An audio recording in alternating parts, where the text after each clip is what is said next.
തട്ടുകടയിൽ നിന്ന് ചായ കുടിച്ചിട്ട് അനീഷ് അണ്ണനോട് ചായ സൂപ്പറാണ് ചേട്ടാ, കടിയും സൂപ്പർ. അനീഷ് മാത്രമല്ല അനുമോളും പറയുന്നുണ്ട് ചായ നല്ല ഉഗ്രൻ ചായയാണ് എന്ന് പറയുന്നു. മാത്രമല്ല അവിടെ എല്ലാവരും തന്നെ നല്ല അഭിപ്രായം പറയുന്നുണ്ട്.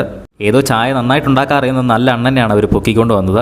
അതുപോലെ തന്നെ അക്ബർ ചായ കിട്ടിയ പാടെ അണ്ണാക്കിലേക്ക് ഒഴുകിന്ന് പൊള്ളി പോകുന്നുണ്ട്. കാരണം അവർ വീട്ടിൽ ഉണ്ടാക്കുന്ന സമയത്ത് അല്പം ആറിച്ചൊക്കെയാണ് കിച്ചൺ ടീം എല്ലാവർക്കും കൊടുക്കുന്നത്. അതേ ഒരു ഓർമ്മയിൽ വന്നിട്ട് അണ്ണൻ്റെ കയ്യിൽ നിന്ന് ഒരു ചായ മേടിച്ച് കുടിച്ചാണ് വാ പൊള്ളിപ്പോയി. അത് അക്ബർ തന്നെ പറയുന്നുണ്ട്. അതിൻ്റെ ഇടയിൽ രേണുസുതി ആണെങ്കിൽ പോക്കറ്റിലേക്കൊക്കെ പരിപ്പോടെ ഇടാൻ നോക്കുന്നുണ്ട്. രേണുസുതിക്ക് പോക്കറ്റ് ഇല്ലാത്തതുകൊണ്ട് അത് ആദിലയുടെ നൂറയുടെ കൈ കൊടുക്കുന്നു. അപ്പോൾ അവർക്കും പോക്കറ്റില്ല എന്ന് പറഞ്ഞപ്പോൾ ഒനിയിലെ പോക്കറ്റിലേക്കൊക്കെ തിരികെ വെക്കുന്നുണ്ട്. നമുക്ക് വീട്ടിൽ കൊണ്ടുപോയി കഴിക്കാടാ, പരിപ്പോടെ നീ എങ്ങനെയും എവിടെയെങ്കിലും കുത്തിക്കയറ്റി വെക്കടാ എന്നൊക്കെ പറയുന്നുണ്ട്. അങ്ങനെ അവർ നൈസായിട്ട് പരിപ്പോടെയൊക്കെ പൊതിഞ്ഞെടുക്കുന്നുണ്ട്. വീട്ടിലേക്ക് ഇനി കയറ്റുമോ സമ്മതിക്കുമോ എന്നറിയത്തില്ല ബിഗ് ബോസ്. കാരണം എല്ലാം അവിടെ വെച്ച് തന്നെ കഴിക്കണമെന്നൊക്കെ പറഞ്ഞായിരുന്നു.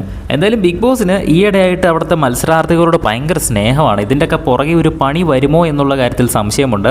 അത് അവർ പറയുകയും ചെയ്തു. ഇങ്ങനെയെല്ലാം സ്നേഹമെല്ലാം കാണിച്ചിട്ട് അവസാനം ഇതിൻ്റെ ഒരു ബില്ല് ചോദിക്കുമോ എന്നൊക്കെ അവിടെ ഉള്ളവരെ പലരും ചോദിക്കുന്നുണ്ട്.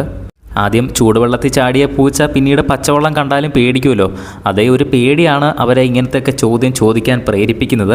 എന്തായാലും വേറെന്തെങ്കിലും പണി കിട്ടുമെന്ന് നമുക്ക് ലൈവായിട്ട് തന്നെ അപ്ഡേറ്റ് ചെയ്യുന്നതായിരിക്കും. ബിഗ് ബോസിൻ്റെ ഈ തട്ടുകട എങ്ങനെയുണ്ട്, നിങ്ങൾക്ക് ഇഷ്ടപ്പെട്ടോ? ഇഷ്ടപ്പെട്ടെങ്കിൽ വീഡിയോ ഒന്ന് ലൈക്ക് ചെയ്ത ശേഷം ഒന്ന് കമൻറ്റ് ചെയ്യുക. കൂടുതൽ വീഡിയോസിനായിട്ട് ചാനൽ ഒന്ന് സബ്സ്ക്രൈബ് ചെയ്യുക.